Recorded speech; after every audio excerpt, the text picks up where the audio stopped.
Good morning students, कैसे हो दोस्तों। तो आज हम लोग कुछ नया सीखने वाले हैं, ऐसा कुछ सीखने वाले हैं कि जिसके कारण आपका ग्राफ का कॉन्सेप्ट बहुत ही क्लियर हो जाएगा। तो सर वो कैसे? तो बच्चों आपने क्या क्या सीख लिया? डिस्प्लेसमेंट क्लियर कर दिया, डिस्प्लेसमेंट के अकॉर्डिंग वेलोसिटी भी क्लियर कर दिया। अब वेलोसिटी से आगे बढ़ते हैं और एक नए टॉपिक में जाते हैं कि जिसका नाम है एक्सेलरेशन। क्या नाम है उसका? एक्सेलरेशन। तो सर एक्सेलरेशन मतलब क्या? तो सर आप बाइक लेके जा रहे हो और सडनली 40 में से आप 60 पे जा रहे हो, 80 पे जा रहे हो, 100 पे जा रहे हो, यानी आप लगातार अपनी स्पीड बढ़ा रहे हो। रिपीट, आप टाइम के साथ लगातार आपकी स्पीड बढ़ा रहे हो बच्चों, तो इट्स कॉल्ड एक्सेलरेशन। सर वो कैसे? तो बच्चों डेफिनेशन बनानी हो तो फॉर्मूला पक्का करो। The time rate of change in velocity, the time rate change in velocity is known as acceleration. Repeat बच्चों, फास्ट करते हैं, प्रिपेयर करते हैं। Time rate of change in velocity is called acceleration. Sir एक काम करो, एक ऑब्जेक्ट ले लो, एक पार्टिकल ले लो, इनिशियल पोजीशन पसंद करो और इनिशियल पोजीशन पे उसका टाइम t1, उसका velocity v1. After some times it's moving here and now its velocity is v2 and time is t2.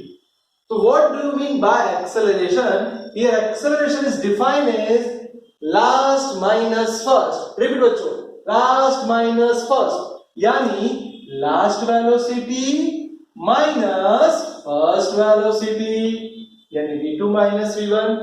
Time की बात करो तो t2 माइनस t1।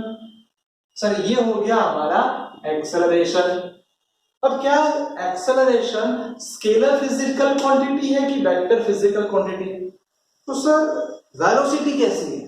तो वेलोसिटी तो वेक्टर है। तो बच्चों वेक्टर है तो ये भी वेक्टर ही क्वांटिटी होगी, यानी वेलोसिटी वेक्टर फिजिकल क्वांटिटी है, तो change in velocity, so acceleration is also a vector physical quantity. तो उसकी डायरेक्शन क्या होगी? तो आप ध्यान से लिखो, तो a is equal to delta v by T, यानी इसकी डायरेक्शन और वेलोसिटी चेंज की डायरेक्शन सेम होगी। नई फिजिकल क्वांटिटी आ गई बच्चों। चलो यूनिट बनाना स्टार्ट करते हैं। तो इसका यूनिट होता है मीटर पर सेकेंड स्क्वायर। इसका यूनिट होता है मीटर पर सेकेंड स्क्वायर और इसका dimensional formula m0 l1 t-2। जैसे जैसे आगे पढ़ते गए कुछ नया सीखा, कुछ समझ में आया कि बात सर पोजीशन की होगी। हमें उस टाइम पे एक्सेलरेशन नहीं मिलेगा। सडनली कोई आपको पूछे कि 2 सेकंड में कितना एक्सेलरेशन, 6 सेकंड में कितना एक्सेलरेशन, वो नहीं मिलेगा।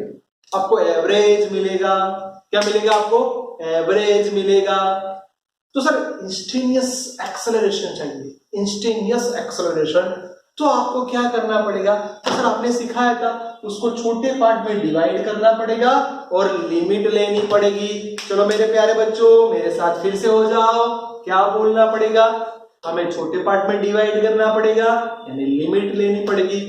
जब जब लिमिट लोगे तब डेल्टा रिप्रेजेंट एज डी मतलब डिफरेंशिएशन, यानी डेल्टा अब क्या बन गया? डिफरेंशिएशन। रिपीट, क्या बन गया? डिफरेंशिएशन।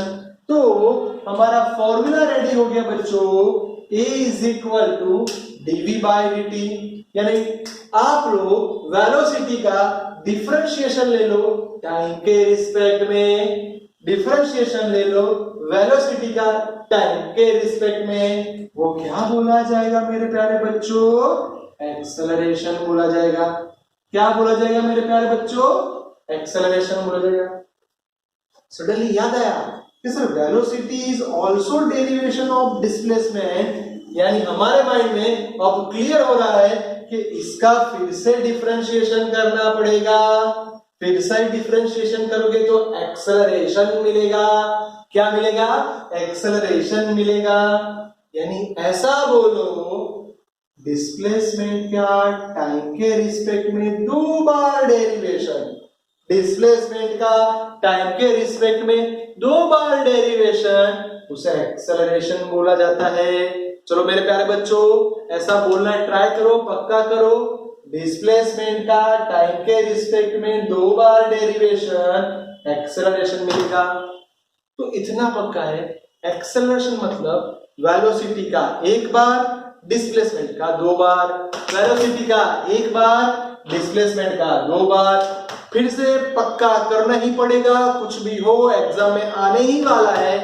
फिर से पक्का करते हैं, रिपीट। डिस्प्लेसमेंट का टाइम के रिस्पेक्ट में 2 बार डेरिवेशन एक्सेलरेशन रिप्रेजेंट करेगा, और वेलोसिटी का टाइम के रिस्पेक्ट में 1 बार डिफरेंशिएशन एक्सेलरेशन डिफाइन करेगा। तो बच्चों क्लियर हो गया कि इसके कारण हमें मैग्नीट्यूड मिल गया। अब ये देखना है कि क्या उसके अंदर पॉजिटिव नेगेटिव आता है क्या। तो सर पॉजिटिव के लिए ऐसा बोलूं कि change in velocity is positive, so acceleration is also positive. Change in velocity is positive, so acceleration is also positive. But change in velocity is negative. मेरे प्यारे बच्चों, अगर वेलोसिटी नेगेटिव है, चेंज इन वेलोसिटी नेगेटिव है, तो acceleration भी negative होगा, acceleration भी नेगेटिव होगा। तो उल्टा ऐसा पूछता हूं कि एक्सेलरेशन 0 कब होगा। अगर कोई ऑब्जेक्ट 40 ही स्पीड में जा रहा है, 60 की ही स्पीड में जा रहा है, उसकी वेलोसिटी बढ़ नहीं रही, उसकी वेलोसिटी डिक्रीज नहीं हो रही, यानी इंक्रीज भी नहीं हो रहा, डिक्रीज भी नहीं हो रहा, वेलोसिटी रिमेन कांस्टेंट। जब वेलोसिटी कांस्टेंट होगा तो एक्सेलरेशन 0 हो जाएगा। मेरे प्यारे बच्चों फिर से एक बार हो जाए, वेलोसिटी कांस्टेंट होगा तो एक्सेलरेशन 0 होगा। चलो चलो चलो चलो fast fast fast ready ready ready ready start. Velocity constant होगा तो एक्सेलरेशन 0 होगा।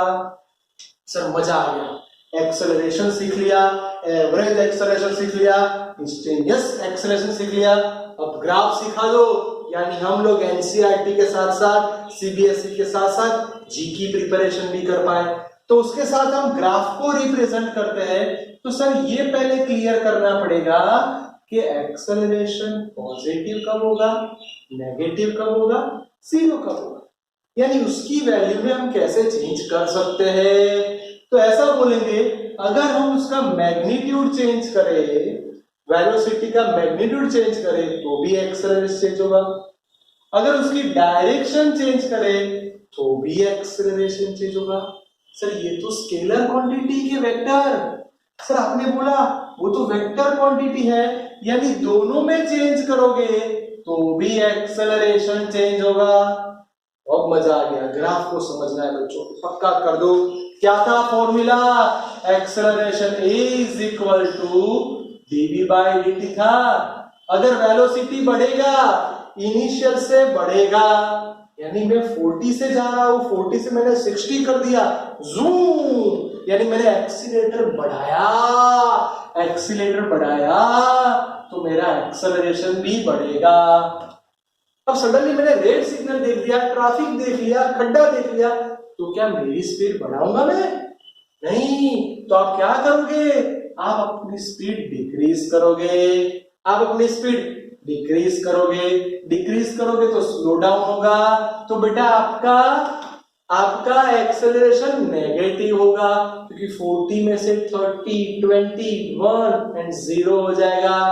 तो ये दोनों क्लियर। बट मैं ऐसा बोलूं कि मैं 40 की स्पीड में स्ट्रेट हाईवे पे मस्त जा रहा हूं, तो मेरी वेलोसिटी कांस्टेंट, एक्सेलरेशन 0। तो बच्चों आपने ये जो 3 ग्राफ देख लिए, ये v अपोजिट t के थे। किसके थे? v अपोजिट t के थे, यानी वेलोसिटी और टाइम का रिलेशन था, वेलोसिटी और टाइम का रिलेशन था।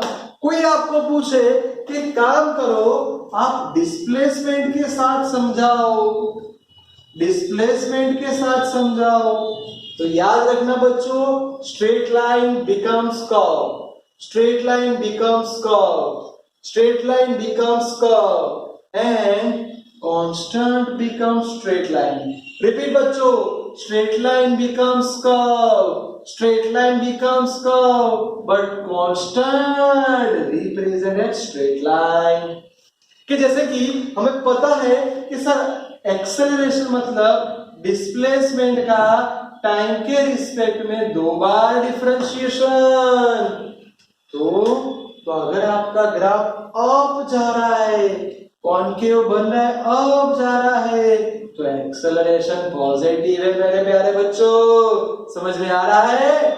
अगर मेरा कर्व ऐसे जा रहा है, कॉन्केव ही बन रहा है पर नीचे की तरफ जा रहा है, तो मेरा एक्सेलरेशन क्या आएगा मेरे प्यारे बच्चों? माइनस आएगा। अगर वेलोसिटी चेंज नहीं हो रही, रिपीट, वेलोसिटी चेंज नहीं हो रही, यानी वेलोसिटी क्वोशंट कांस्टेंट है, स्ट्रेट लाइन है, तो 0 हो जाएगा। तो 0 हो जाएगा। बोलो v के रिप्रेजेंट और x के साथ में हमने एक्सेलरेशन को कब पॉजिटिव, कब नेगेटिव, कब 0 का वो भी देख लिया। अब ये सारे पॉइंट के साथ मैंने एक दूसरा ग्राफ दिया है।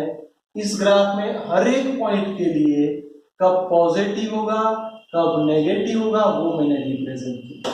आपको 2 मिनट दे रहा हूं बच्चों, इसको ध्यान से देखो, समझो कब ये पॉजिटिव हो रहा है, कब ये नेगेटिव हो रहा है और कब ये 0 हो रहा है। रेडी? तो स्टार्ट करते हैं बच्चों पॉइंट ए की तरफ। चलो पॉइंट ए पे कर्व कैसा है? कर्व ऊपर है तो एक्सेलरेशन प्लस वेलोसिटी प्लस। चलो बी पे, सर बी पे कर्व नहीं है, स्ट्रेट लाइन है, straight line, straight line, acceleration 0, यानी बी पॉइंट पे straight line, acceleration 0 but velocity is positive.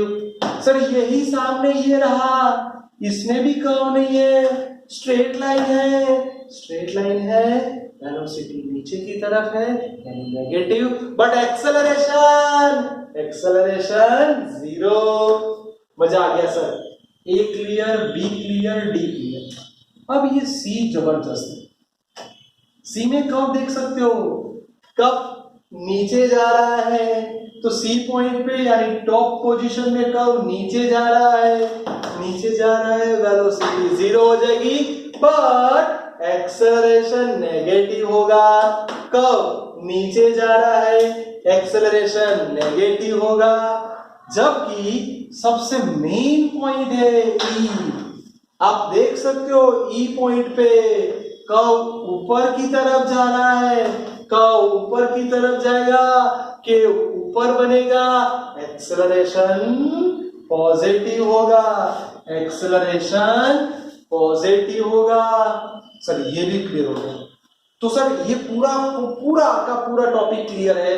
बस ये हमें एक बार मस्त याद रखवा दो, यानी ये हमें प्लीज रिमेंबर याद रखना ही पड़ेगा। वेलोसिटी का टाइम के रिस्पेक्ट में एक बार डिफरेंशिएशन एक्सेलरेशन देगा, डिस्प्लेसमेंट का टाइम के रिस्पेक्ट में 2 बार डिफरेंशिएशन एक्सेलरेशन देगा। तो ये हमारे माइंड में एक्सेलरेशन क्लियर है, पक्का मेरे बच्चों? ये 1 टाइम, ये 2 टाइम। ध्यान से देख लो, मोस्ट इंपोर्टेंट टॉपिक है बच्चों, एग्जाम, न्यूमेरिकल्स, एमसीक्यू सब जगह आने वाला है, तो प्लीज प्लीज प्लीज बच्चों प्रिपेयर करना। बाय एवरीवन, बाय बच्चों।